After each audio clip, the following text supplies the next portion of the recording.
अगले साल यानी 2024 में देश में आम चुनाव होने के साथ ही प्रदेश में विधानसभा चुनाव भी होने हैं, जिसे लेकर तैयारियां शुरू हो गई हैं। बात प्रदेश की करें तो बीजेपी और कांग्रेस एक दूसरे पर वार पलटवार करने से नहीं चूक रहे। दरअसल प्रदेश में विधानसभा के शीतकालीन सत्र का ऐलान होते ही कांग्रेस ने मनोहर सरकार को घेरने की तैयारियां शुरू कर दी है। पूर्व मुख्यमंत्री भूपेंद्र सिंह हुड्डा ने बीजेपी सरकार पर जमकर निशाना साधते हुए कहा कि प्रदेश की सरकार सिर्फ अखबारों में है, धरातल पर जीरो है। और विकास होना था, तेजी से हो रहा था जिनका विकास भी रुक गया और पूरे हरियाणा का विकास रुका हुआ है। तो ये सरकार जो है, मौजूदा सरकार बिल्कुल विफल सरकार है, नॉन परफॉर्मिंग और इवेंट मैनेजमेंट की मां है। शीतकालीन सत्र को लेकर भी भूपेंद्र हुड्डा ने कहा कि 6 तारीख को विधायक दल की बैठक होगी और सरकार को घेरने की रणनीति पर बात होगी। सरकार को घेरते हुए पूर्व मुख्यमंत्री ने कहा कि जींद में पिछले 9 सालों में विकास के कोई काम नहीं हुए। वहीं उच्चाना प्रिंसिपल मामले में भूपेंद्र हुड्डा ने कहा कि सीबीआई से हो जांच और भी कई मुद्दों पर भूपेंद्र हुड्डा ने सरकार पर निशाना साधा। ये जो मुद्दा उठा हुआ प्रिंसिपल का उठाने में, इससे मैं संतुष्ट नहीं हूँ। मैंने बार बार कहा था कि हाई कोर्ट की जज के द्वारा सीबीआई की इंक्वायरी की जाए और उसके तक पहुँचा जाए। जब भी पुलिस स्टेटमेंट आ जाती है, कभी कंप्लेंट आई, अखबार में पढ़ता हूँ, तो ये कोई नहीं, इसको पूरी मुस्तक करती है। बड़ा गंभीर मामला। वहीं 5 राज्यों में हुए चुनाव पर भूपेंद्र सिंह हुड्डा ने कहा कि कांग्रेस सभी 5 राज्यों में सरकार बना रही है। तेलंगाना में भी कांग्रेस की सरकार के चांस बन रहे हैं और इस रिजल्ट से देश का मूड बदल जाएगा।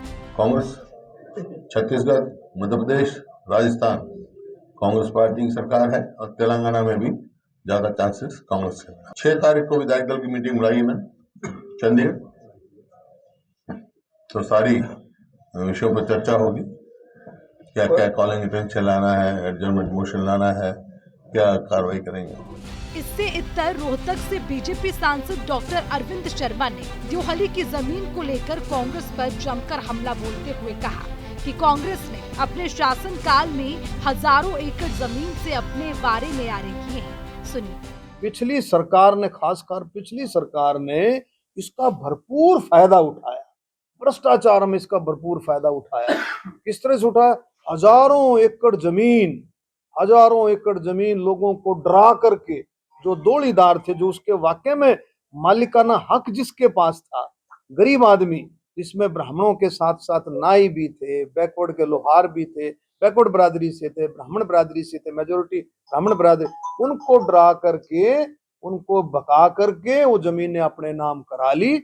और उन जमीनों को आप देखेंगे, जैसे गुड़गांव जैसे इलाके में उन जमीनों को करोड़ों % ज्यादा आगे बढ़ाकर करोड़ों रुपए में वो जमीनें बेची। और आज आपको भी हैरानी होगी, ऐसे लोगों के पास पिछली सरकार ने इतनी मेहरबानी करी कि ऐसे लोगों के पास हवाई जहाज तक उपलब्ध हैं और उसका उपयोग भी ऐसे लोगों के साथ किया जा रहा है जिन्होंने उसका पूरा भरपूर फायदा उठाया था। तो आप देखें कितना बड़ा इसके अंदर घोटाला था, लेकिन माननीय मुख्यमंत्री जी ने इसको तुरंत प्रभाव से उसको उस समय रोका। लोगों ने शिकायत की कि कितना बड़ा घोटाला है। आपको बता दें कि डॉक्टर अरविंद शर्मा रोहतक के गांव सैंपल में विकसित भारत संकल्प यात्रा के शुभारंभ के अवसर पर पहुंचे थे। केंद्र सरकार के कार्यों के बखान के साथ ही कांग्रेस पर बीजेपी ने जमकर निशाना साधा। आरोप प्रत्यारोप के इस दौर को देखकर कहना गलत नहीं होगा कि आने वाला चुनाव बड़ा दिलचस्प होगा। सूर्या समाचार के लिए जींद से परमजीत पवार और रोहतक से दीपक भारद्वाज की रिपोर्ट।